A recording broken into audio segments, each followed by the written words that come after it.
Uh, oh, great. I have 3:35, well, 3:34 and a couple seconds shy of 3:35, but did we want to go ahead and get started, Karen, or? Yeah, I started the recording. Go for it. Oh, okay. All right, great. All right. Well, welcome everyone to our afternoon session here on Saturday, October 9th, 2021, part of the Alaska Historical Society Conference. This is one of our panel discussions. We have a few going on through this conference, but this one is going to deal with teaching American history. So I'll just briefly say a few words to open things up, and then I'll go ahead and introduce our esteemed panelists. And I've prepared a series of questions for us to maybe anchor the discussion, but I also want to encourage folks to pose their own questions, particularly if you have any questions about what it's like to be in the classroom, to be teaching history in this era.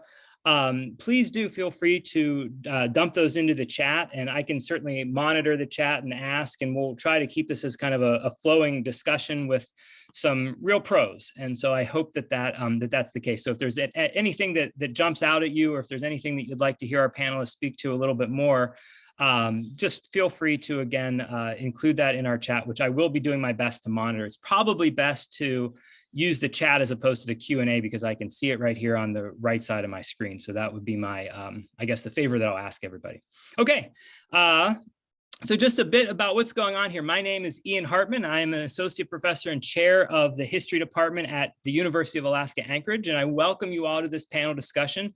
I'll be moderating here in Anchorage, Alaska, on the ancestral homelands of the Dena'ina people. In an era of heightened political division, history has emerged as a battleground for the contested meaning of our nation. Educators have a role to play, presenting a history of the American nation, one that challenges students and hopefully brings more light than heat. Whether we like it or not, historians must address topics that have once again become flashpoints and topics of public debate. And perhaps they've always been topics of public debate. I just think right now those topics are a bit more, shall we say, incendiary. The way we teach these topics matters. This panel brings together a diverse array of educators at the high school and college level to discuss what it means to teach history in 2021. We have a great panel that I'll introduce here, and then we'll jump right into the discussions that I've put together. And as I noted at the top of these remarks, I certainly do want to encourage everyone to pose their own questions, and we'll certainly reserve at least 20 or 30 minutes at the end, perhaps more than that, to open the forum up to those in attendance over Zoom. So in no particular order here, other than how they appear on my screen, I'll introduce our panelists. We've got Songho Ha, who's a professor and a colleague of mine at the University of Alaska Anchorage. He teaches a spectrum of courses on colonial and early American history and has published widely on the topics of early America. His latest research is on early American economics and finance, and he is someone who has been in the classroom now for a long time at the university and will speak to that particular aspect of history education, primarily from the perspective of someone who teaches undergraduates American history.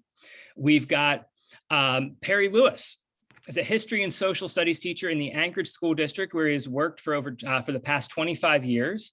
He's primarily taught Alaska Studies, U.S. government and advanced placement modern world history. His primary interests tend to be 19th century studies, particularly surrounding political history, industrialism, and labor history, a topic that's near and dear to my heart, Perry. He has undergraduate and graduate work in history and education. In addition, he has done doctoral work at in education at the University of Exeter and the University of Stirling, focusing on educational theory related to democracy. We've got Michael Hoyt, also teaching at the high school level. Michael Hoyt is Tlingit from Wrangell of the Tiahatan clan and Inupiaq from Diomede. Michael currently teaches social studies and language arts at Nome-Beltz Middle School, in addition to courses at UAF NWC relating to Alaska Native history and education. Hoyt received his Bachelor of Arts in Philosophy from Northwest Nazarene University and a master's degree in education from the University of Alaska Southeast. And I'm really grateful that Mike is able to join us, particularly since he is a teacher in Nome. It brings a little bit of that geographic diversity to our panel, which I really felt we needed. Last and certainly not least on our panel, we've got Katie Ringsmuth, a colleague of mine at UAA, but also the state historian for Alaska. Dr. Ringsmuth has taught U.S. history and Alaska history at UAA, but she's also worked very closely with the university's Middle College, which is a partnership between UAA and the Anchorage School District, and has taught high school students in a college environment, which is one of the reasons why I was really kind of insistent that Katie join us on this talk. And I'm going to embarrass Katie just a little bit and wish her a happy birthday. She's taking time out of her busy schedule to celebrate her 30th birthday with us. And I think that is wonderful. So happy birthday to Katie. And I hope this is the, the birthday that you had imagined. All right. Well, It's the hour is early, right? So anyways, that's our distinguished panel. I hope you all will agree that these are some real professionals who have a lot of years in the classroom and have engaged students in really profound ways. And so I'm just really grateful that they have joined us. I will thank them now. I will obviously thank them again at the end of this panel. And I hope that you all will join me in welcoming this esteemed panel. This would be where we assert our applause, but we're on Zoom. So I'll move to the first question. And again, I'll lay out the order here. I guess if Songho, if you want to go first, and we can work our way down to Perry, Katie, and Mike. And if we want to shuffle that order at some point, we certainly can. Beyond my introductions, could you say a little bit more about where you teach, maybe the context? Feel free to talk about maybe the student demographics, age, background, high school, college, whatever it is that I might have missed in my brief introduction. I know you guys have such a wealth of experience. I didn't want to leave anybody out or leave anything out. So if you just wanted to talk a little bit more about your background in education, maybe just for all of us. Okay, thank you, Ian, for introduction. And I had my undergraduate studies in Korea. Then I came to United States for my PhD program. So I have a little bit interesting perspective, to say the least. Then I've been teaching at the UA this is my 17th year. And usually I teach, as Ian said, I teach from colonial period to the Civil War. And also I teach US History Survey courses as well. Most of my students in the upper level courses are in their 20s and the 30s. And for survey classes, and these days, because of the contract between the UAA and the Anchorage School District, about 70 to 80% of the students are from the high school students from Anchorage School District. And Perry, I heard that you are teaching at the Anchorage School District. You sent us very good students. We very much appreciate it. Thanks, Songho. You're welcome.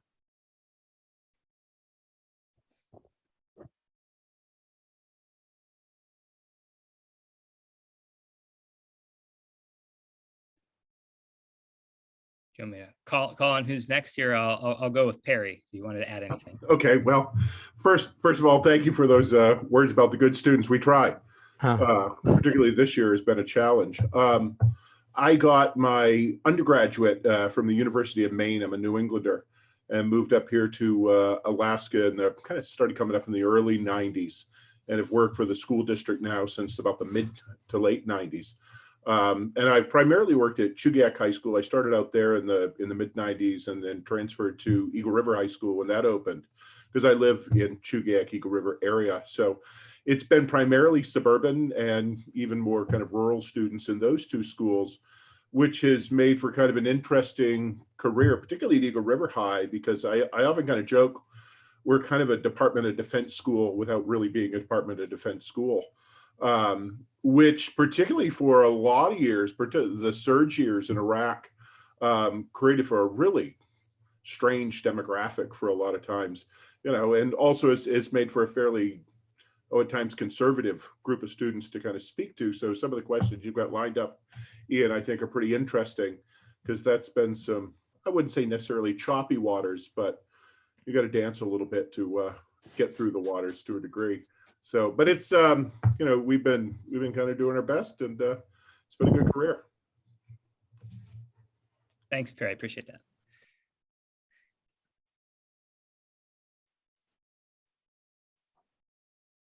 How about Katie? Oh, me?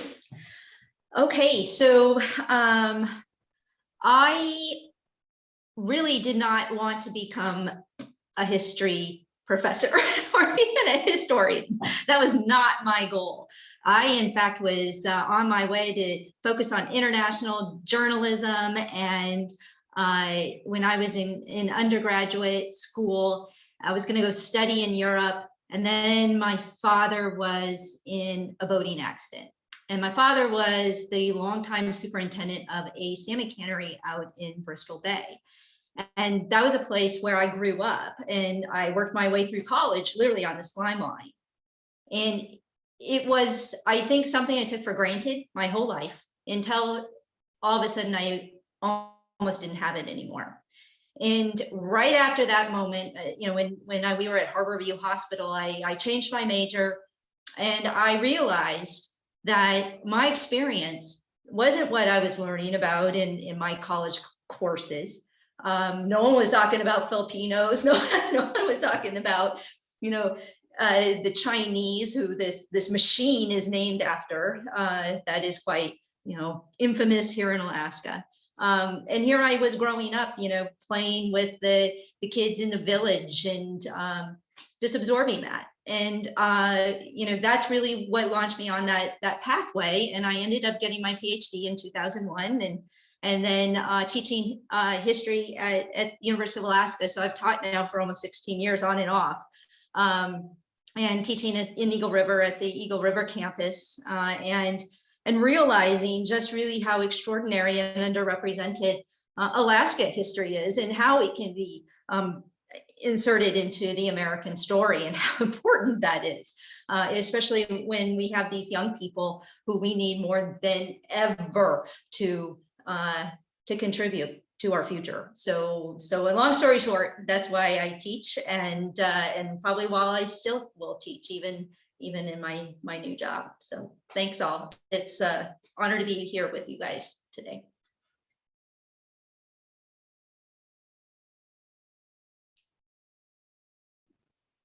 And Mike, did you just want to add anything on to the introduction that I almost certainly didn't do justice in providing our attendees with a sense of who you are and what you do? Thank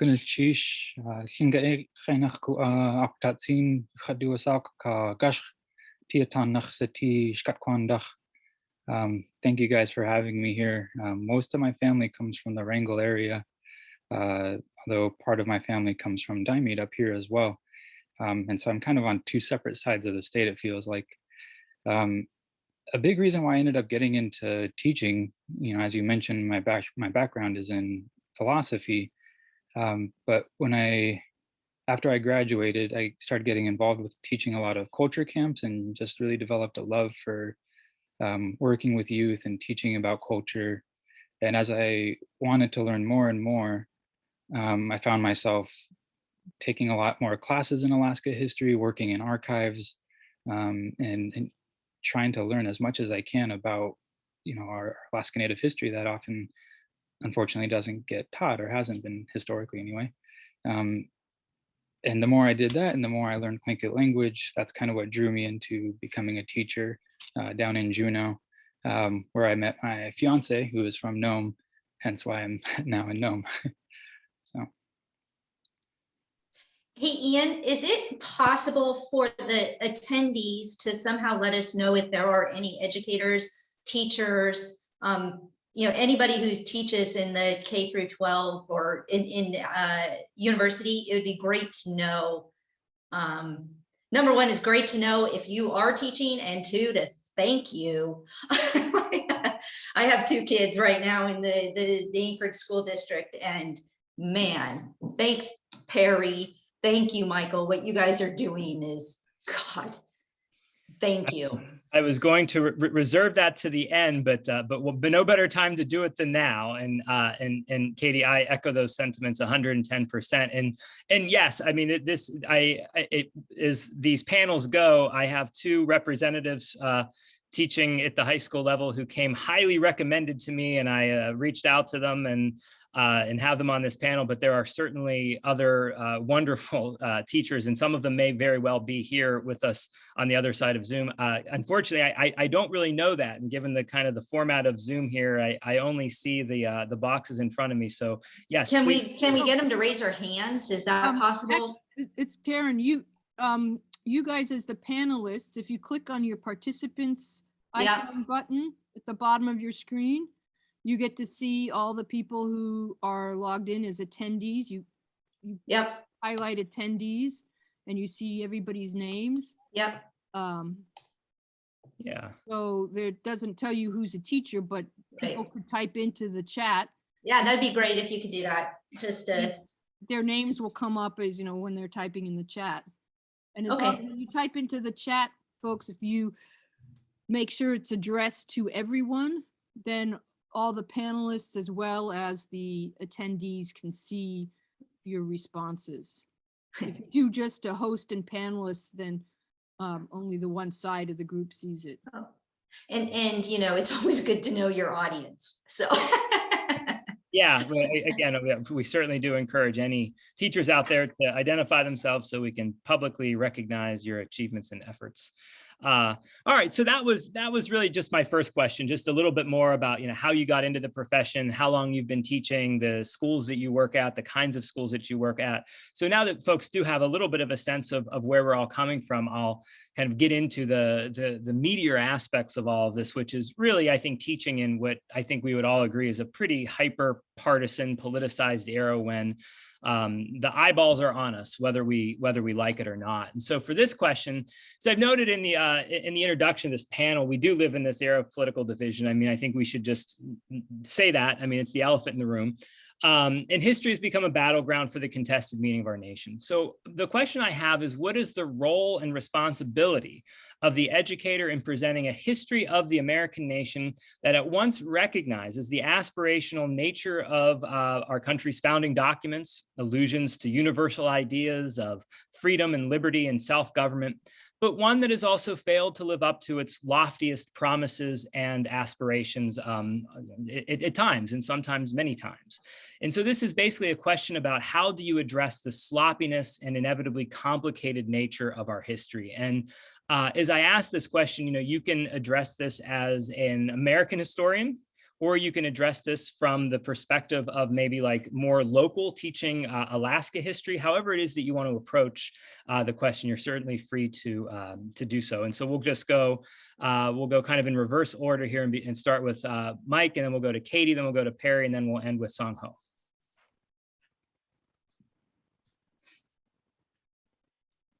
right, thank you. I think it's a really great question, and it certainly is, as you said, heightened political environment that we're teaching in. It's already been brought up to me from parents, questions about things like critical race theory and what critical race theory means and whether it plays a role in our education. And so it's certainly something that gets brought up quite a bit. And my response to them, and essentially what I would say, I suppose, to you all as well, is as a teacher, I focus more on questions about how we read history and how we understand history, less about me trying to give a particular interpretation of history. And I think we could see this when we think about what kind of events we focus on or what sort of themes we focus on within Alaskan history or US history. And rather than me sort of telling students, these are the certain events that you have to know about. And while there certainly are events that certainly I emphasize, it's more to me questions about how do we understand what history means? How do we try to build an understanding of history that isn't just, opinions or propaganda or one person's interpretation of history? How do we kind of build what I would call with my students historical thinking skills so that they can use their own judgments in terms of looking at history? And the nice thing I think that's about that is I like to emphasize that these historical thinking skills, although we're focusing them on history specifically, we also, for every unit that we do, involve current events, and they have to go and find current events, and we translate those similar skills over into reading current events. So for example, we focus a lot on sourcing and contextualization. How does where we get our information, either historically or in current events, how does that impact what we think actually happened? What kind of biases might people have? And how do we try to wade through those? And so when I emphasize that with my students as well as to their parents, I think they understand that it's not specifically, I guess, a political question in that regard, or at least it puts the onus of answering that political question more on the students and them to explore their own thinking and their own feelings along with these things, rather than me kind of telling them where to look or what to think about for those things. That's great. Thanks, Mike. How about you, Katie? Oh, that was wonderful, Michael. Thank you. I absolutely agree. Critical thinking is absolutely essential when we're in the classroom and when we're teaching, because, Ian, you've talked quite a bit too about, how history isn't this static thing, right? It is intended to change. Every generation challenges the old generation, and that's the other thing is, I was thinking about just, I came up through the environmental history, New Western history, the challenging of the Old West, the frontier, and what all that means. And that's just part of the history. Academia is revisionist history. It is always transforming. And I think that's important. I think that, when I'm in the classroom, when the October 12th is Columbus Day. We had, as Joe pointed out, Indigenous Peoples Day was yesterday. These are the influences of those challenges, right? And I certainly, talk about Christopher Columbus probably pretty differently in how someone else did, 50 years ago. And chances are there wouldn't have been a woman teaching at the university level, or pregnant, because I've done that twice, so. But in terms of, these ideas, these terms of freedom and liberty, and how, we talk about those ideals, and if we somehow have this benchmark that, yep, we're here, we're only going to set ourselves up for failure. So I think I love talking about constitutional history in the classroom, and, putting that into historic context. And, Michael, you're a philosopher, and I'm sure that, really looking at those terms, talking about John Locke, going back all the way to the Greeks, right? Socrates, and how important it is to ask questions, right? And to question, always question, and talking about, the Constitution, and how that was kind of a radical thing for the time, and how it's a system that grows with those changes in those societies. So, reminding my young students that this is a participatory system and what that means. And, remembering that the guy who wrote the Declaration of Independence, he said, basically, if we create this whole democracy thing, if you don't have an educated constituency, you're going to have a dictatorship, and you're just too dumb to know it, right? It is our responsibility as citizens to know this stuff. So I think I totally agree with Michael, and I wish I could take his class. So, but yes, the idea of to question is that participatory really thing is, I think, very important. So, Perry? Cool, thanks. I agree with both Katie and Michael a good deal. I think this is a pretty interesting question, particularly within, a pretty partisan era right now. And generally what I've tried to do is, rather than tiptoe around it, I just, I try to lean into it as much as possible. I think I've opened up the last couple years of class by saying to my students who are, generally 9th and 10th graders recently, seems to be, I don't know who I annoyed, but that's who I get. And I just say, you're sitting in the most controversial classroom in school here right now. This is the stuff that makes the front page. And one of the things that I've generally found is that kids are pretty interested in that. They kind of know that there's drama and they know what they've heard mom and dad say.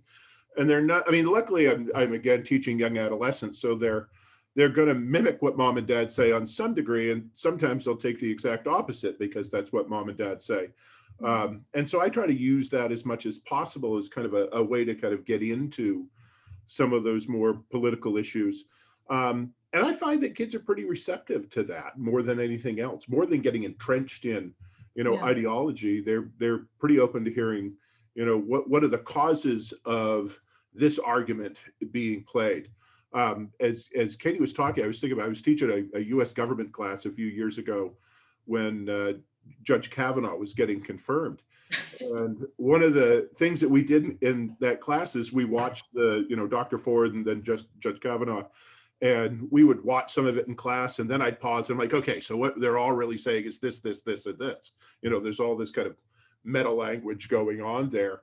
And I found kids were really fascinated by that. So I actually think it's really enjoyable to teach when people are angry and things are heightened, because I think that really opens up the avenues to, really kind of instill some pretty heady ideas in students, because it's more poignant to them right then. If everyone's passive and happy, it's kind of a boring teaching moment. So I encourage the drama.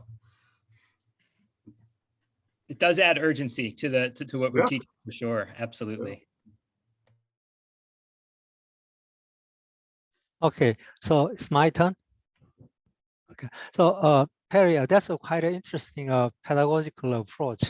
Usually, kind of tend to not to directly confront the students with such occasions, but I might change my mind after hearing what Perry just said. But I use, as a Katie, maybe Katie also seems to use this document in her class. I use Declaration of Independence. And I asked the students to come up with their own questions about the document. And the one question every single semester, at least one or two students ask about this document is what's the meaning of the all men when Thomas Jefferson wrote all men are created equal.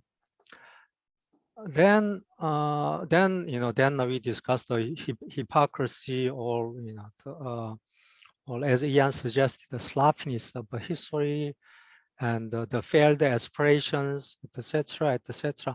But at the same time, I suggest sometimes the words transcend the limit imposed by the author.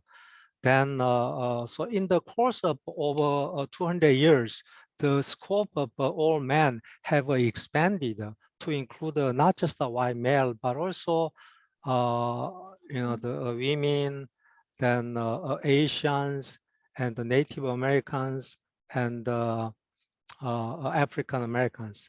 So this is how I usually approach this. Those issues. So, in the course of the time, sometimes the history changes in its emphasis or in its nature. So, Yeah. Thank you. Now, I'll share a little anecdote, and I don't know if it's particularly useful, but oftentimes the way that I'll describe history to my students as they come into the classroom is, I'll ask them to envision attending a big dinner party in which there are, silverware is clanging and drinks are being poured and everything else. And this dinner party has been going on for several hours and people are very deep into conversation. And I think everybody has been to an event like this, and the conversations are fairly high level and interesting. And then you get that person who arrives late, has no context of the conversation, and kind of just comes in like a bull in the china shop and just kind of assumes that they know what everybody's talking about and starts kind of spouting off a bunch of BS. And I tell my students, do not be that person.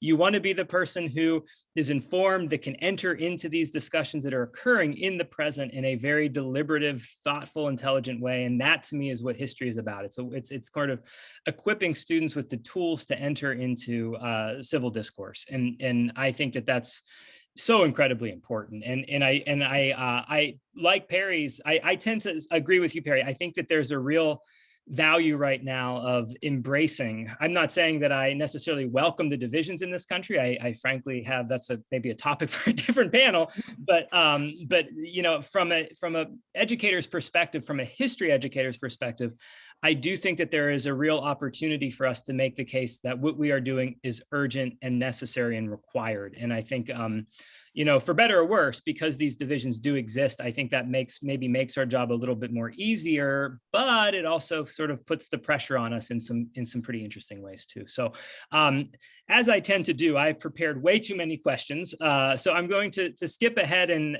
to my next question, which is actually the fourth one here, and leave the third one on the back burner, but try to make sure that I'm covering all of the particular points that I wanted to. So this one is about how history has changed. Just, you know, as this conversation has flowed, one of the things that occurred to me almost as soon as you all introduced yourselves is that we're veterans. We are not new to the classroom. We've all been teaching for at least a little while here, and so maybe this next question will ask us to reflect on how history has changed over time, how the teaching of history has changed over time. Do you see a difference in the expectations of your students to learn about certain topics, or a willingness or maybe lack thereof to engage in topics that might be viewed as controversial? And really, I'm talking about, you know, issues related to racism, slavery, colonialism, war, basically the lifeblood of the discipline, frankly, right? So, you know, it's a two-part question. The first is, how has the teaching of history changed over time in your experience? And how has the willingness of students to engage in what might be considered these controversial topics changed, if at all? And so we'll go in reverse order. We'll start with Songho this time. Okay. So I'll combine those two questions, and then my sense is that these days the students are not particularly interested in the purely political and the particularly economic history. For example, when about 10 or 15 years ago, I used to teach nullification crisis 1832 or Bank War 1832, or Alexander Hamilton's financial program. And these days, if I teach those courses, students just go blank. You know, I don't see some enthusiasm in their eyes. So I tend to either reduce my discussion of those topics, or I completely drop those topics. Instead, students seem to be more interested in what among my topics. Slavery is what really excites my students. So I add one or two more classes on the topic of slavery. That's what I do. So, you know, although I'm trained as a political economic historian, but because of the in a sense declining interest among my students, I had to somehow reduce that portion and move to more, you know, slavery or religious issues. I have an anecdote that I'll share with everyone again after everyone has had a chance to weigh in. But Perry, I think you're up.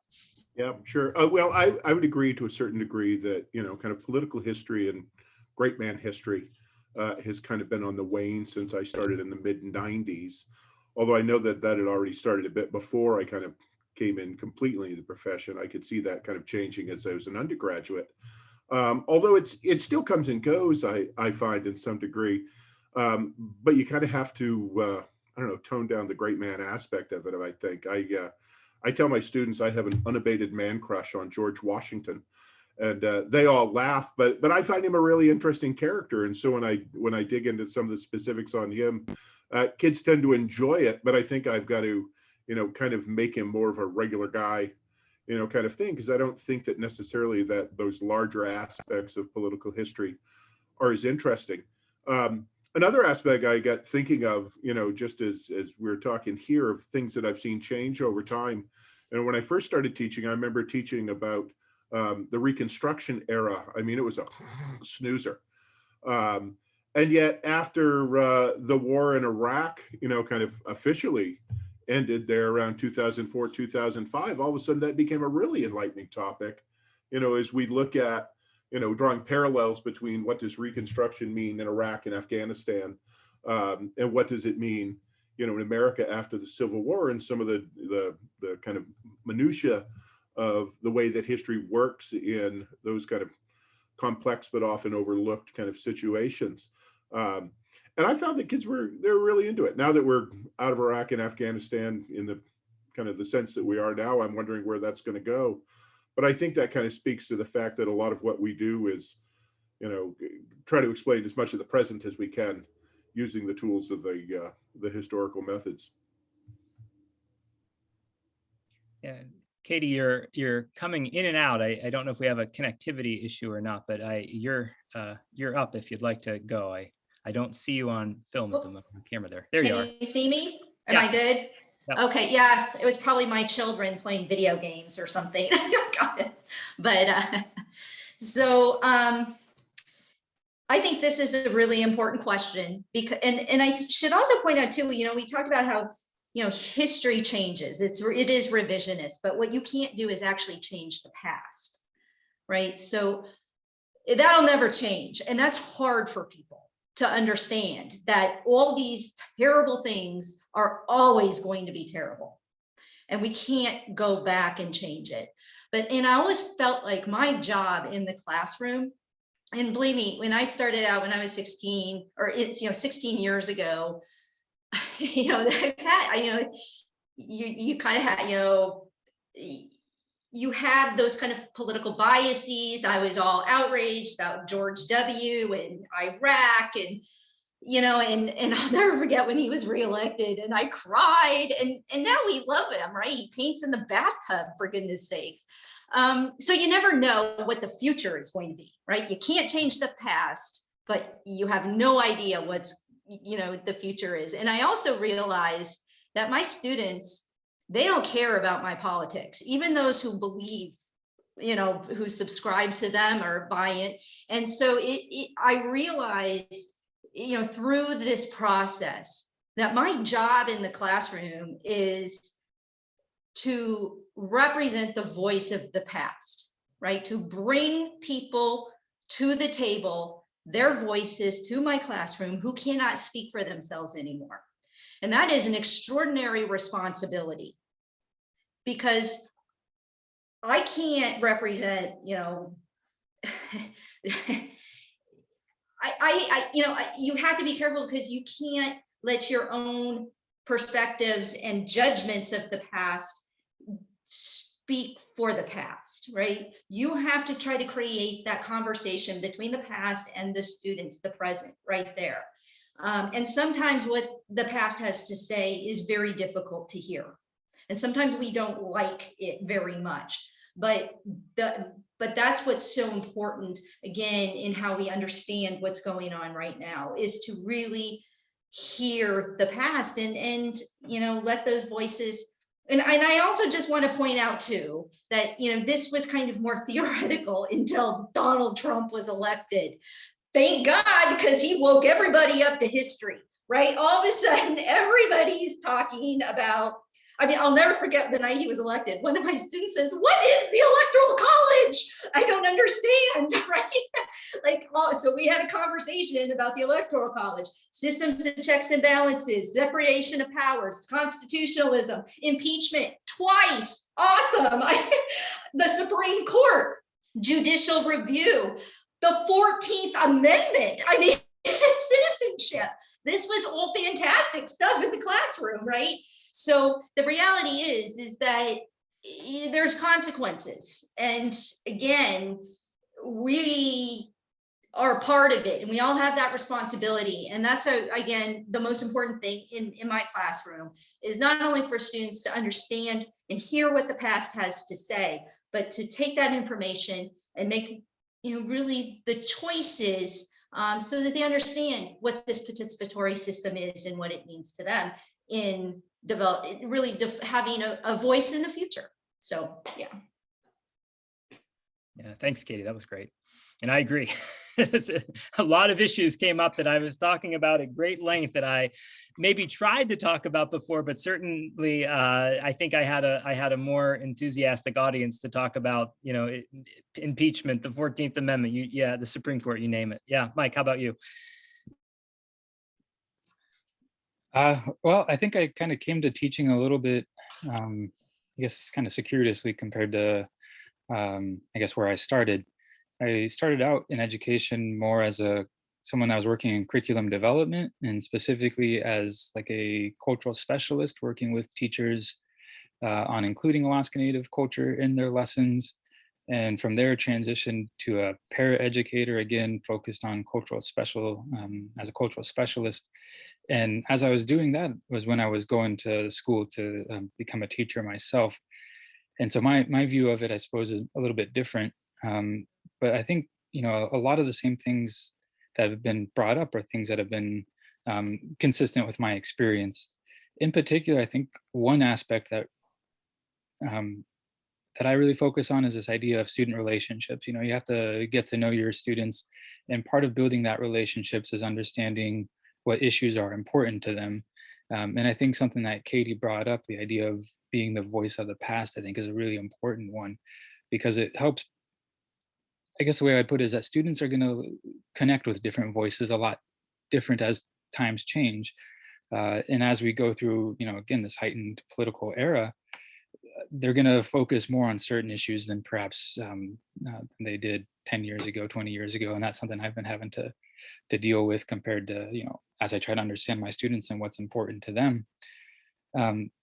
Another aspect that I think comes into play with that is, to put it, I guess, nicely, is like to kind of try to complicate my students' view of history. One thing that I think Socrates does consistently in his dialogues is, asking a lot of questions, getting them to think that they have a good definition of something or a good idea of something. And the fun thing about history is you have such a wealth of different voices that you can bring into the discussion. So if students might feel like they already understand a certain era, so for example, we're just wrapping up on Reconstruction and talking about who has voting rights and who doesn't. I like to show them that the political cartoon from Thomas Nast, the Thanksgiving dinner one, where people from all different walks of life are sitting around a table. And I say, okay, we just passed the 14th Amendment, the 15th Amendment, who has the right to vote, but who doesn't? And by connecting students to those kind of things and trying to complicate their understanding of it just a little bit, it's going to change, I think, in terms of what questions that they connect with. But I think there is some kind of consistency across youth that they want to question things, that they want to always be asking these sort of things. The questions themselves might change, but I think that part at least stays consistent. Yeah, I agree, and I'll share a quick anecdote. And I see the time is going fast here, and we do have some questions coming in on the chat. So I'll ask maybe one or two more of mine, and then I want to just switch gears and discuss some really good questions that some folks have asked here. I don't want to neglect the chat. Songho, maybe this will give you a little bit of hope on the finance history piece. And it just goes to show you how you never know how people's kind of, what will interest them from one semester to the next. I have been giving a lecture on income tax rates for years. And without fail, this was never something that excited most students, talking about income taxes, how the Constitution was amended to permit income taxes, what was the highest income tax rate, what was the lowest income tax rate. Something happened, and that something happened was Bernie Sanders. And as soon as Bernie Sanders became a national figure right around the 2016 primary or so, my goodness, students were very interested in income taxes.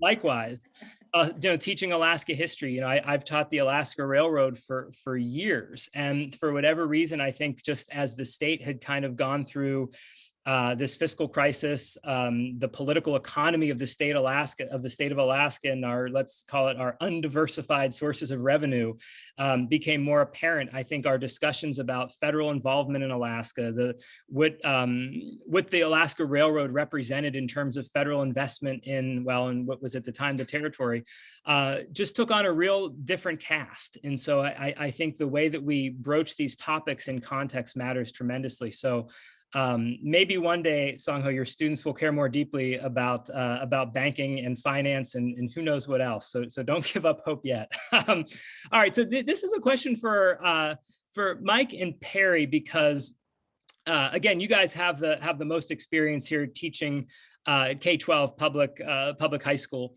And there's a report that came out not that long ago by the Fordham Institute, and it's this think tank piece that is, we can take it with a grain of salt, but they made the case that Alaska, and there were a few other states that fared poorly as well, but the case they made is that the state does not put a lot of emphasis on social studies education. And in fact, here's the one line that struck me. It said, quote, "The lower 48 states sometimes seem to forget that Alaska exists. And judging from its social studies standards, the state seems determined to return the favor."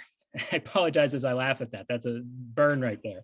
Alaska does not have US history standards, or for that matter, world history standards. And so this report goes through each state and looks at the development of K through 12 curriculum at various levels and tries to suss out which states are doing it well. And just to give you guys a sense of the states that are doing it well, according at least to this one study, were California, pretty liberal state, Massachusetts, pretty liberal state, but then Alabama.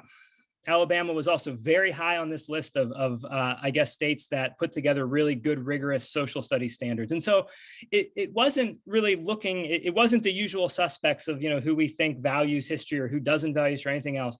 And so I guess for the high school history teachers here among us, would you agree with that statement? What should we know at the Alaska Historical Society about the emphasis that is given in our area schools? And in your experience, what did the schools do well in their teaching of history, and what could they do better?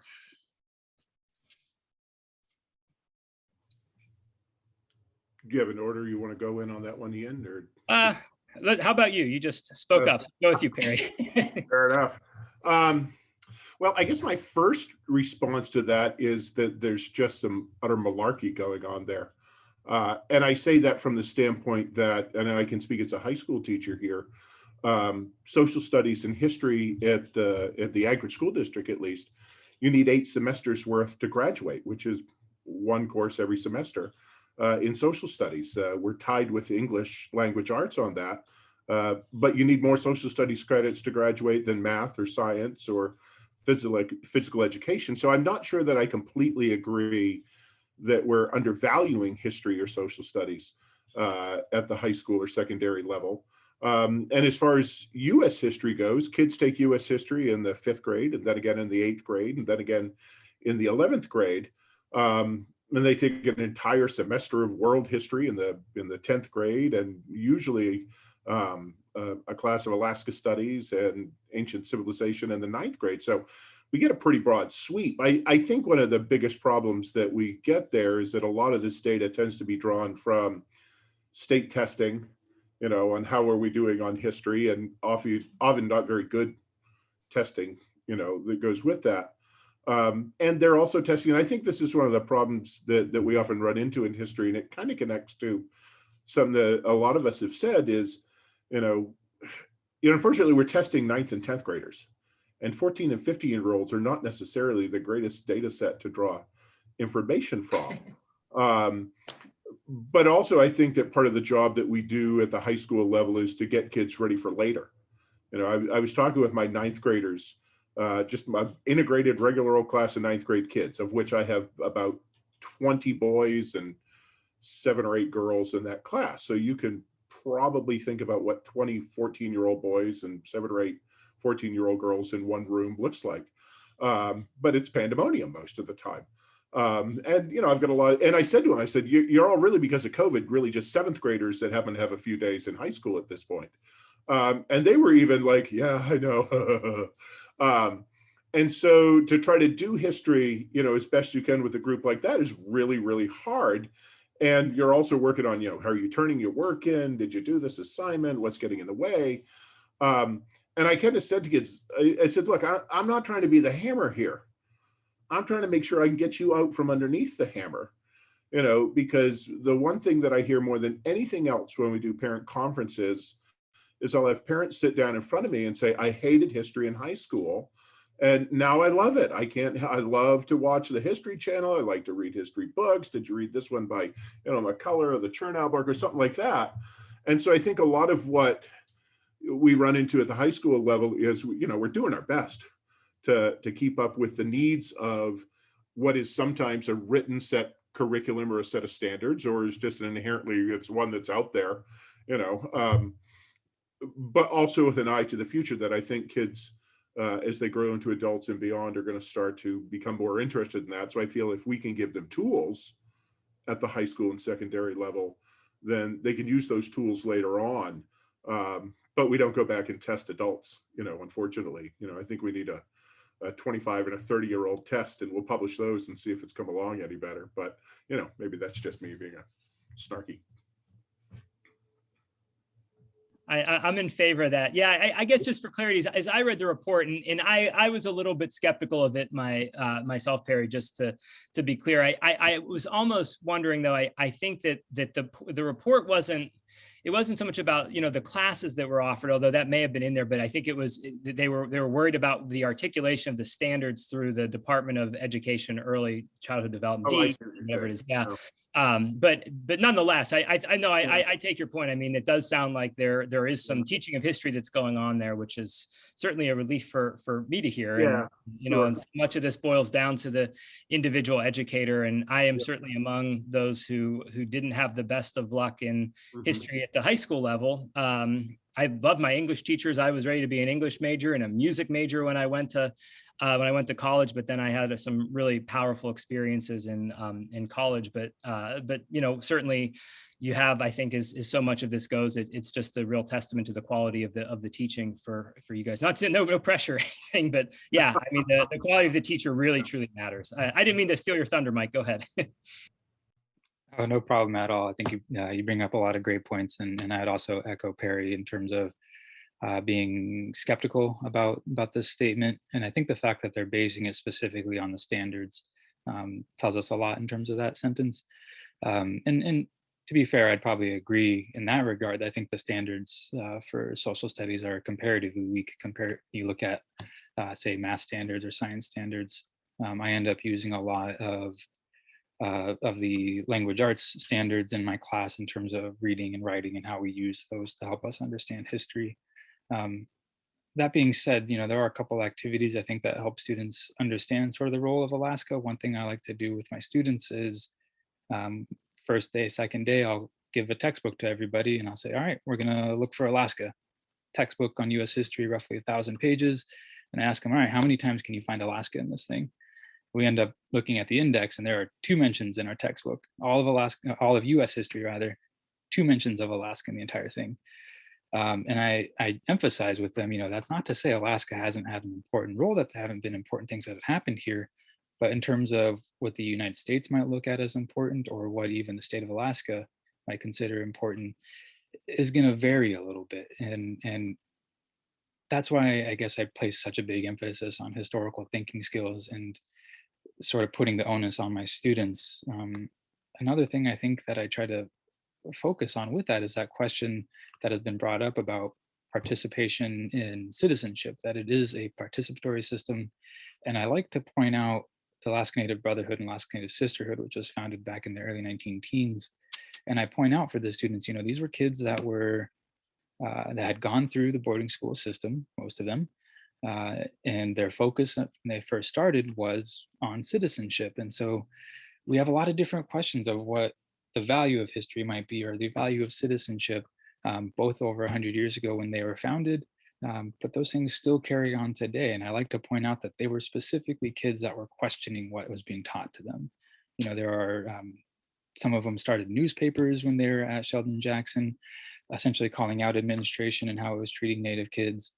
And so I try to use that as a way to emphasize to my students, like, you guys have a voice, you have to use that voice. Because if it's just me deciding what we end up learning in here, you guys are going to be really, really bored. And I think they understand that, and they see that, okay, what's important to us might not be what's important to the rest of the United States, and that's fine. But we are going to work on specific historical thinking skills and how we understand history. And I try to emphasize with them a lot, you guys need to be ready to go out and vote. You need to be ready to engage with these issues. And I think I've seen a lot of progress with the community in that regard. Yeah, that's a profound response, Mike. Thanks for that. I really Hey, appreciate it. Ian, can I just add to what Perry and Mike just said? So Perry, I also want to support your assessment as a mother of a son who's in a AP history course. He would ask me questions and I'd be like on Google, well, I don't know the answer. What religion is that? I've never heard of it before. So yeah, the rigor is there and I'm impressed. So thank you. And the hardworking history teachers all over the state. Thank you very much. And to Michael, I absolutely had the same experience when I, the Great American History for my middle college class, the textbook, and there were 2 references of Alaska in the whole thing. And one was about the pipeline, and the other was about the capital Anchorage. Like, I couldn't believe it. I didn't even know what the capital was.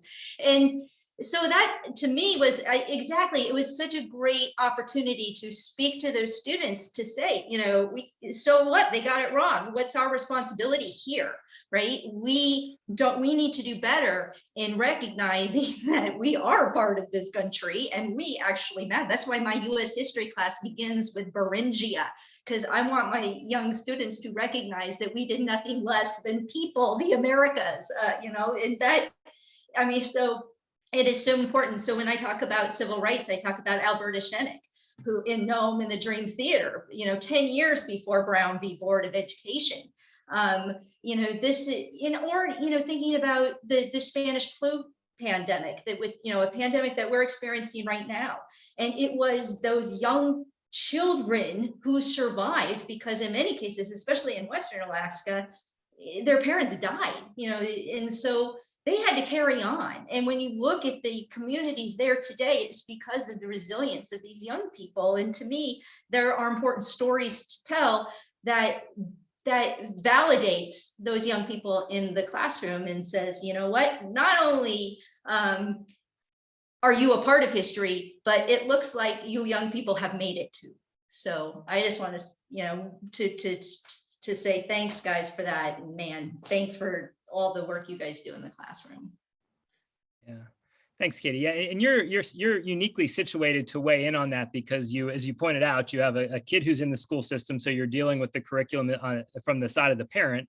But yeah, you've also taught college students, but you've got experience with the middle college, which is a different demographic still. So yeah, your perspective is greatly appreciated. And this next question is actually going to ask you to tap into that a little bit. We're going to run the same idea here just for our college level teachers. But do you think that, and this is really for Katie to follow up on and also for Songho, do you think that there's enough attention given to history in the core curriculum at the college level? If not, what are the courses that you think students should be required to take as part of their college education? What might you change about how we approach the teaching of history at the college level? And so I can answer that question and spend an hour talking about it. I will refrain from doing so and defer to the 2 of you. Songho, what do you think? I think the study of history is not really valued as much as in Anchorage School District in the college level. We used to have the college requirement that they include history courses in American history and the Western history and the East Asian civilizations. But now they are all gone. We do not have a college level, college-wide requirement for histories. I think it is very disappointing because American history teaches, including including Alaskans, all American people who we are, and Western history and the Asian history teach us who our colleagues or friends might be in the future. So it kind of develops a cultural sensitivity to our future friends or colleagues as the world is getting smaller and smaller. I expect and I hope that many of my college, many of my students eventually find the jobs not only in the lower 48, but also in different parts of the world. And also, if they work in Alaska, they also have more interaction with their counterparts in different parts of the world. So to develop such a cultural sensitivity, I think the best way is to teach their history, the histories of different peoples around the world. And I'm disappointed those great courses of civil Western history and Asian history. A lesser degree American history are now not required at the college level, and I hope they, eventually reintegrated as a college level requirement. Thanks. Yeah, you and I both.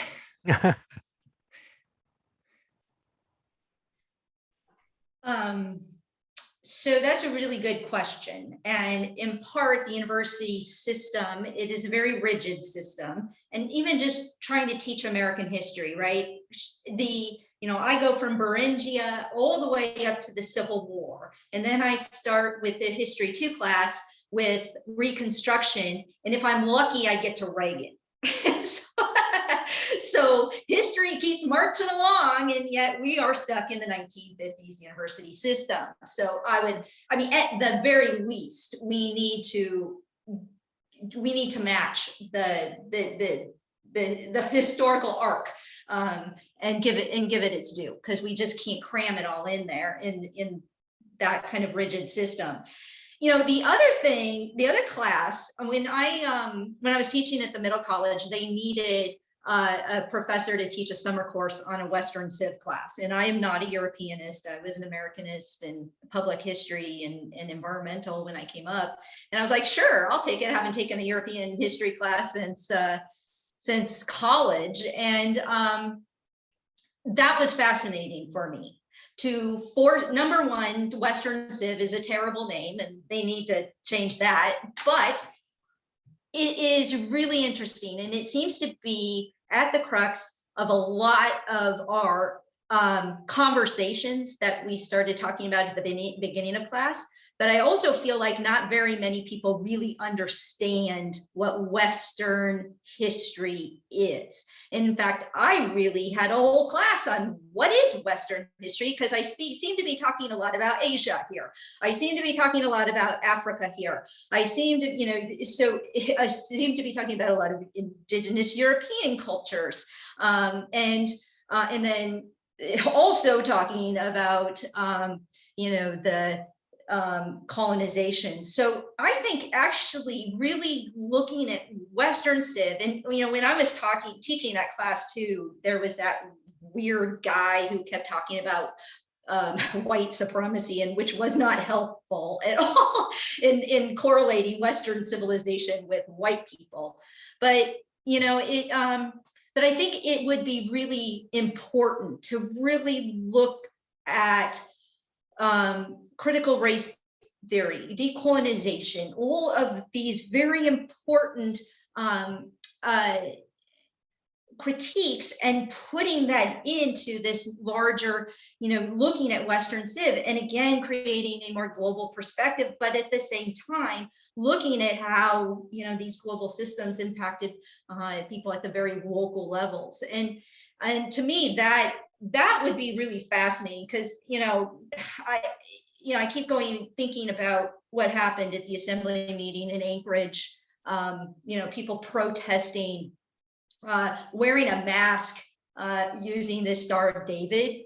Clearly, we are failing if people do not understand the historical ramifications of that, right? Either they were expecting us to be, they didn't know their history, or they were expecting all of us not to know it, right? That's why history matters, and to know these things and to understand them. And so yeah, I would think that would to just readdress what is it, and really talk about it, especially kind of bringing it up to a more contemporary interpretation. So that was my kind of to say. Oh, and public history, and we need more public history in the classroom.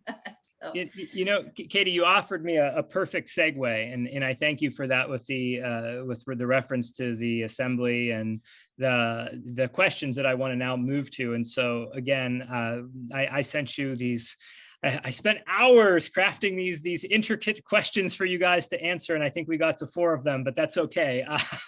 No, that we have some really good questions from the folks who are on Zoom, but a little bit outside of our view here. And frankly, these questions are actually better than the ones I came up with anyway. So let's go ahead and jump to some of these. What I'll try to do is maybe just group a few together here, because we do unfortunately have only just about 20 minutes left, a little bit over. And as you guys can see, we're just scratching the surface, and it's a really dynamic and important conversation. So I just want to thank everyone for participating. Jim Somerville and Joe Antonsen have a variation, I think, of kind of the same question, and one that does link right back to your previous comments, Katie. But Jim wants to know, what about bias, intentional or not? And Joe wants to know, are you dealing with what I call the misuse of history? And so we'll start with Perry and Mike and go to Songho and Katie. Yeah, that's a really good question. I was thinking about that as Katie was talking, and she brought up CRT, because obviously that's been a hot button issue here recently. And I would say that, similar to kind of the answer I gave a little bit ago, yeah, I mean, we do. I see it all the time from students, and often students that are informed by parents. And yet I think that, and it also keys in with what a lot of folks have said here too, that I think that just puts the impetus on us to be able to wade into the complexity of how history is done versus, kind of be reactive to these things. I gave a couple weeks last year where I taught about Marx one week and critical race theory the next week, and did it from the perspective of, methodology. And I didn't get a single complaint.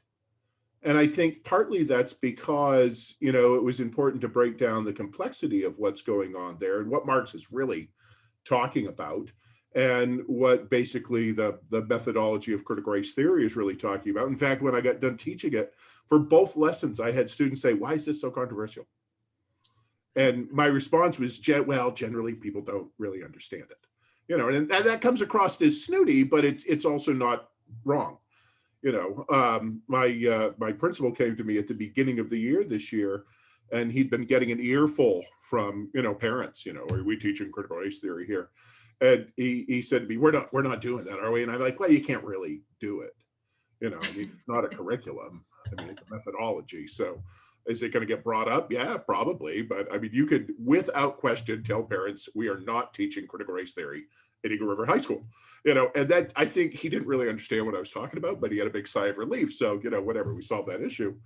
But I think that the heart of that question then is about misuse of history and things like that is, we've just got to find a way to get students to a place where they can understand what historians do, rather than, historians just talk about the past.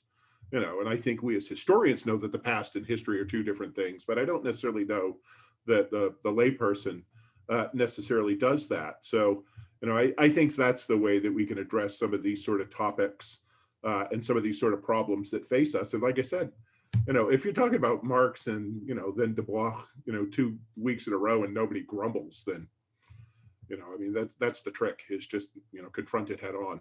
So anyway, that's my 2 cents. Yeah, I think he nails it right on the head in terms of you kind of embrace it a little bit, and you put it more in terms of trying to understand it, because I think he's absolutely correct. When people ask questions about, is critical race theory being taught? We shouldn't be teaching critical race theory. It's like, well, what do you even mean by that? Like, are you just hearing a bunch of buzzwords that you're terrified of, or are you actually understanding what the idea behind some of these things are? And I think the reality is, like, critical race theory, as you mentioned, is I doubt it's being taught many places, at least not at a high school level. It certainly gets brought up. One thing I would again just kind of emphasize is also the idea of putting it on the students in terms of them having the ability to make decisions about what they study. So there are certainly things I kind of focus the class on, but I'm very upfront with my students of I probably have my own biases. I try to do my best to get them out of the picture, or at least acknowledge them. But there are opportunities for students to explore their own interest within the era that we're looking in.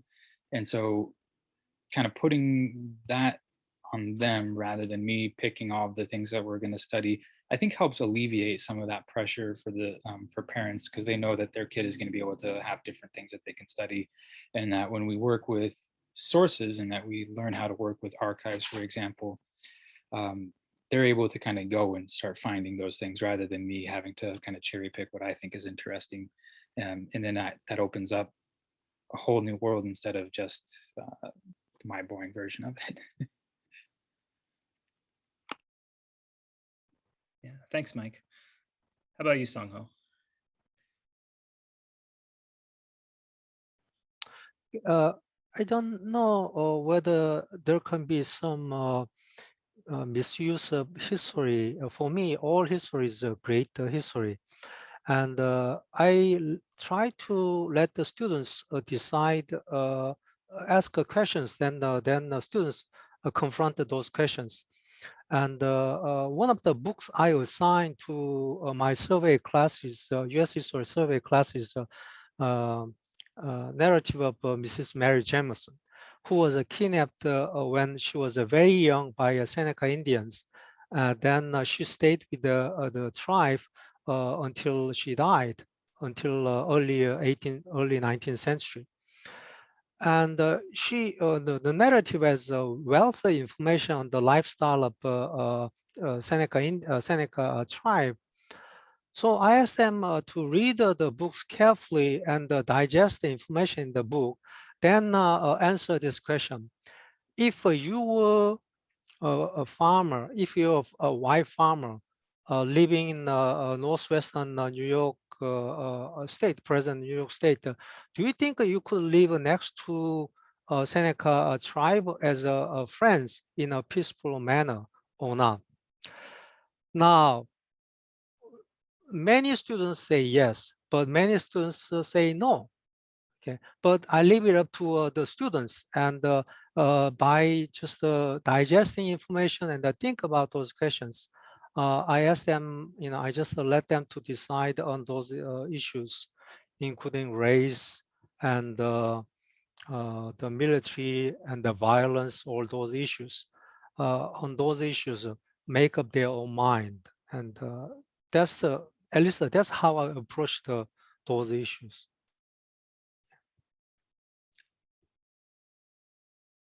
Katie, did you have anything to add? You kind of touched on this in your last remarks, but if you wanted to chime in, please do feel free. I think that it's impossible to get away from bias, right? And I kind of teach that in the classroom, that especially when cultures are encountering each other, they're going to view that situation from their own circumstances. We're all creatures of our environment, where we were born, how we speak our language, what we see. I mean, all of that feeds into, and I can't imagine that somehow I'm any different, right? I'm going to bring that into the classroom. But again, that's a good lesson to teach students, right? I am a source, like all their other sources. And, I want them to have, come with a critical perspective, right? That's the point. I want them to be able to make the assessment, think critically about the discussion. And, I think that that's fair. And, one of the cartoons, Mike mentioned a cartoon he likes to show. There's one that I've had since the 7th grade, a Gary Larson, great cow college, right? And it's 2 little ants sitting on a toadstool. They're looking up at the stars in the universe. And one ant says to the other, "Wow, the universe is so big, it just makes you feel small and insignificant." And the clever students, who aren't so embarrassed to laugh, right? They're like, why is that funny, right? Because ants don't think of themselves as small and insignificant. Ants can lift like 30 times their body weight. They're pretty awesome, right? So so I guess that's the point in how you approach history, right? It's looking at those perspectives and whose stories you're telling, and always striving to remember that, right? So, you know, there was this really great exhibit in California at the Museum of California, which looks at contact, and all it is you go into this dark room, and there's a headdress, an indigenous headdress, and a conquistador helmet, and they're just looking at each other. And then once you're in the room, all of a sudden you hear sounds. And what you could kind of pick up is Spanish, and then a language, you know, you can't even make any, you know, understanding of. And that's what it is. It's confusing, it is messy, and it's chaotic. And that's what history is. And all we're trying to do is provide the stories that make some sense out of it. And yes, they're going to be biased, because 20 years from now, they're going to challenge, you know, that's the point. And it's going to be things we don't even think about today, or even are conscious about. But I think that's the important thing, is just give them the pathway for some kind of understanding, so they can turn around and reject it later, but at least I'll be critical about it. So, yeah. Thank you all. Some really great replies. It's becoming clear to me that we're not going to be able to get to all of these questions here, but I'll do my best. Rebecca has a question. This was actually one that I was going to ask towards the end of, well, we're getting towards the end now anyways. You did now at this point talk about what you teach, so we don't need to go back over to address that. But there is a question. I mean, this is the panel that's taking place in the context of the Alaska Historical Society conference. And so I am curious about some of these latter questions that Rebecca brings up. What can we, historians, community members, historical societies do to help make teaching of history and historical thinking better / more? Resources, advocacy with our local school boards, other leaders, for example, less focus on standardized tests. What would help? And I'll go ahead and pair that with Ron's question too about as good teachers, how can other history teachers be incentivized to make history more dynamic in services, certification? So this is really a question about what could we do better to kind of incentivize the teaching of history? What kind of works in your view? What maybe doesn't? And this one I think is probably more specifically geared towards you, Perry, and Mike in your positions.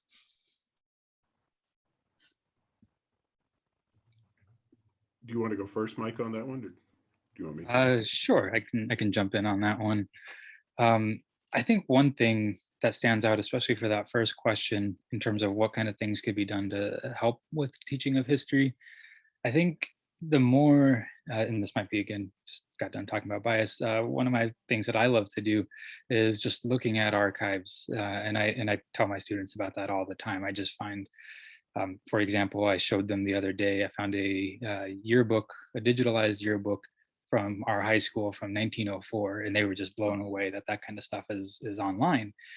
The more that those kind of resources can be out there and accessible for students, the more I think they become interested in it. And I think that idea that's been brought up numerous times about being a voice for the past, so many folks that are both on this panel as well as listening in are such incredible experts and so knowledgeable about what those voices have to say. And the more that students have exposure to those things, the better off they're going to be. I think it's really easy, for example, for me to find resources about Reconstruction or the Gilded Age or World War II and how those impact the United States. There's numerous books that you can buy that are just chock full of those kind of sources, primary sources, I mean. It's a lot harder to find that for Alaska, especially as a teacher, and that, you know, there's so much that's generally on our plate in terms of lesson plans are due, grades are due, the student's falling behind. Have I contacted their parent through email? Have I called them? This student is struggling because of issues at home. Have I connected with them, make sure they're doing okay? The idea of trying to go find those resources, as much as I love that, oftentimes I just don't have the time to do that. And so the more that people that are experts in the field put those kind of things out there, the easier it is for me to be able to find those and bring those into the classroom. Kind of a good example, like I really, really hope I don't butcher the title on this one. The Alaska 67, I believe it was called, the book that lists some of the top Alaska history books. If there was something like that for specifically the types of primary sources that are so valuable in Alaska history, it would make my life incredibly easy. So I think that would be the one thing I would kind of like on my wish list in terms of what would be helpful. The more digitalization of resources that are out in the archives, the easier it is for me to show students their connection to history and understanding the different voices that are out there. Mike, be careful what you ask for, because this is exactly the kind of project that people like Katie and I get really excited about. So I'm already Googling and yeah, making kind of notes. taking some frantic notes over here, but that's a really useful response. So thank you for that. That was great. What about you, Perry? Yeah, well, I would echo what Mike says there, that primary sources are going to really help in the classroom, I think, to get kids to appreciate it. I was thinking about this actually as Katie was talking a minute ago. I've got a diary entry from an uncle, great granduncle of mine, he was writing in the early 1880s during when Chester Arthur was president, and he called Charles Guiteau a national hero for assassinating Garfield, and said anyone that would do the same to Arthur should be considered as well. And I was talking about that last year with students after January the 6th, because people are, their hair's on fire. We've never been here before. Like, well, in the family we were, and so I think that sometimes what we can also get out of, use of primary documents, kind of as Michael suggested, is that we can kind of make history a little bit more real, and that would lead me to the next part that I would say, and it again echoes what Michael said. I think that one of the things that we probably need at the secondary level is also just a kind of a promotion of the professionalism of the, lonely old history teacher at the chalkboard. There's a kind of a begrudging respect that you get when you're a history teacher and you introduce yourself as one, and people are like, oh, hi, but I think it's really hard because particularly at the secondary level, like Michael's saying, we've got all this other stuff that we have to deal with, and we may or may not get to, those primary documents that we want to get to, that methodology that we want to get to, that it's really hard. And it's really difficult to cram it all in this old agrarian model of a high school, 1 semester, 2 semester, and no more shall you see unless you go to summer school. So I think we also just need a wholesale reassessment of how we do education in America. I think that it's probably high time for that, but people have been ringing that bell for 60 years and it hasn't brought home much dinner. So. Yeah. One thing to think about is, you guys just made me think about this, but the 250th anniversary of the United States is coming up in 2026, which seems like a long way away, but it really isn't that long. And of course, 250 years ago, Alaska was a very different place and under very different, global circumstances. So that might be an opportunity to bring more Alaska historical narratives into the larger story of the country. So that might be something to just think about. You can go online and Google it and look at some of the themes they're developing, and they do fit, I think, and might be at least a platform for doing exactly what you guys are talking about. I want to apologize. We now have 3 minutes left, so I'm going to just maybe conclude with a question that maybe touches on a few of these other questions. I'm hoping, and well, before I do, I actually do want to note Penelope's point here about History Day, and without maybe having everybody address that, I guess I would just encourage everybody to encourage their students to get involved with History Day. That's something that I know the Alaska Historical Society has taken an interest in. The Alaska Humanities Forum is now administering it. I wear a couple different hats. One of them is with the Cook Inlet Historical Society. That's something that we've had some interest in as well. And so maybe just to promote the National History Day competition and anything that certainly we can do in the community, I think would be happy to do that. And it's something that does represent some really transformative opportunities for students. But I want to go to Will Schneider's question here, and this one does dovetail with a question that I wanted to end on anyways. And he's posing this question to Mike and Katie, but I'm going to open it up to everyone here, and he makes the case that you've touched on my question. More can be said. One of the challenges of history is to provide students with sufficient background on Native cultural issues and historical perspective that shape their history and identity. My question is about the role of cultural understanding, and maybe I'll reframe that question a little bit, just to maybe, again, end on an uplifting note, or I hope it's an uplifting note, but I'll pose it this way. Do you think that teaching history has facilitated a greater understanding and empathy among your students? One of the things that I feel that history is one of the reasons why I do it is that I feel that it has this great power to reach across cultures, to reach across divides, and maybe provide a greater understanding of who we are. And so maybe just as a way to conclude, if you could talk a little bit about how, if you're doing that, if it's easy to do that these days, or if you're finding it, or maybe it doesn't need to be a particularly positive way to know. Maybe it can be it's actually really hard these days and it's not happening as much as I'd like, but maybe some discussion about how we believe history can possibly unite us in this era. And, if so, how can we do that? Whoever wants to have the last word can go last. History is empowering. History empowers. And I absolutely agree, Ian. And when my students learn that, World War II, the planes that were sent through Alaska, not because we were far away in the edge of the world, but we were in the middle of it. We were 9 hours from Tokyo, 9 hours from New York, and we did nothing less than help end the war in Europe because of those planes, right? That matters. When I talk about, people like Alberta Shennick, who stood up to the hate, that's empowering. When I talk about, the Chinese who, we're talking about 100 Chinese per cannery.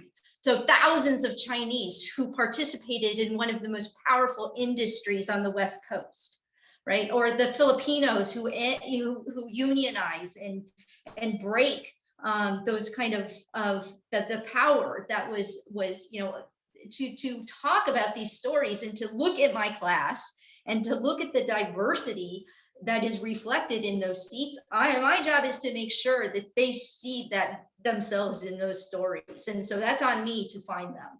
But history empowers. And yes, it absolutely makes you more empathetic and a better person. So yeah, absolutely, history empowers.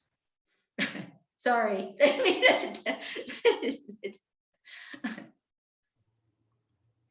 I could go. I would agree with Katie that there's a lot of empowerment when kids, can learn history and kind of begin to see their own little place in it.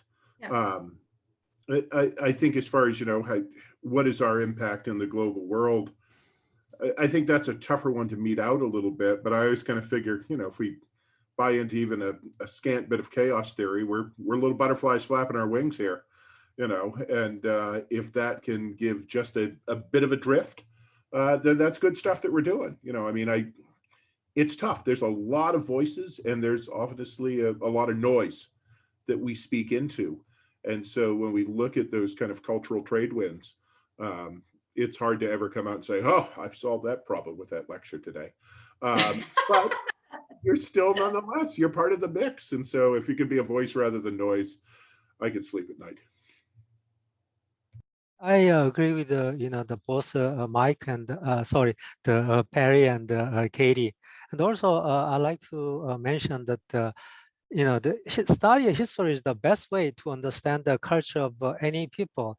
I'm from Korea, and I came to United States around 25 or 6, and my specialty is early American history, and I think like Perry, George Washington is the best president of the United States. And when I read Alexander Hamilton's letters and Albert Gallatin's letters, I think I can understand these people better than even sometimes I would dare say themselves. So the best way to understand some culture of other people is through history of through history of certain specific people. Well, speaking of Hamilton, don't you sing in the classroom now, Songho? I'm waiting for I a just song. promised them I will not start. I'm waiting singing. for a song for Albert Gallatin. I mean, that's my.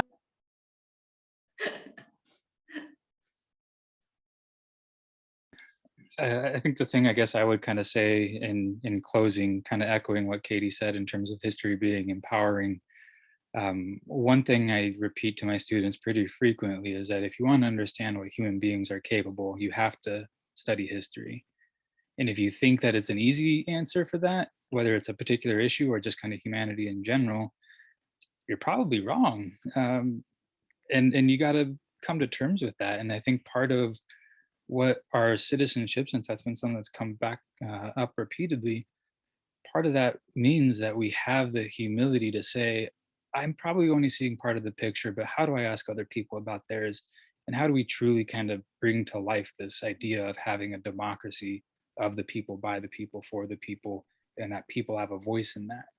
And ultimately, what I hope my students kind of walk away from my classes with, just like Katie mentioned, is that idea of empowerment by showing them examples like Alberta Skank, or showing them examples of those students that went on and formed A and B and ANS, that they didn't just take a passive role and just let things kind of pass them by. They spoke up, and that the students today need to do that too. And I hope that's what they kind of come away with. And I would say, generally speaking, I see a lot of empathy in our generation, the generation that's currently in school. I see a lot of really beautiful progress in some of those things where they are understanding that it isn't just their view that's important. So I'm optimistic, I suppose, in that regard. Do you guys feel better about the future as teachers?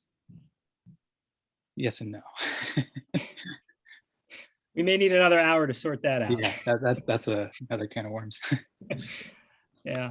Well, I do want to be respectful of everyone's time. And one of the ways that I oftentimes conclude my classes is I'll say, we've just heard a lot about history. We've been studying history. If you don't like it, go out and make your own, right? And I think that's something that we are really uniquely able to say with credibility, right? I mean, if you're in a math class, I mean, unless I'm wrong about this, I don't know if you can make your own math. I don't know if you can make your own biology. Probably make a lot of money if you could, but we actually can make our own history. And so I think that's something to remember. And it's certainly something that I have no doubt that the educators here among us are actively doing. And I just want to thank you all for the tremendous work you're doing in the classroom. Thank you for providing your time and expertise and sharing that with us here at the Historical Society. And Mike, I won't put you on the spot now, but your comment about primary sources is already setting off some people here in the comments. This is exactly the type of thing that I might want to reach out to you and hear a little bit more about. And yeah, because we all need more projects in life right now. So anyways,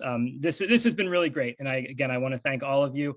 I want to obviously encourage everybody to continue to attend these panels at the Historical Society's conference that picks up next weekend. Karen, did you want to say anything else? I know we're 6 minutes over time, but I'll cede any remaining overage to you and thank everyone once again.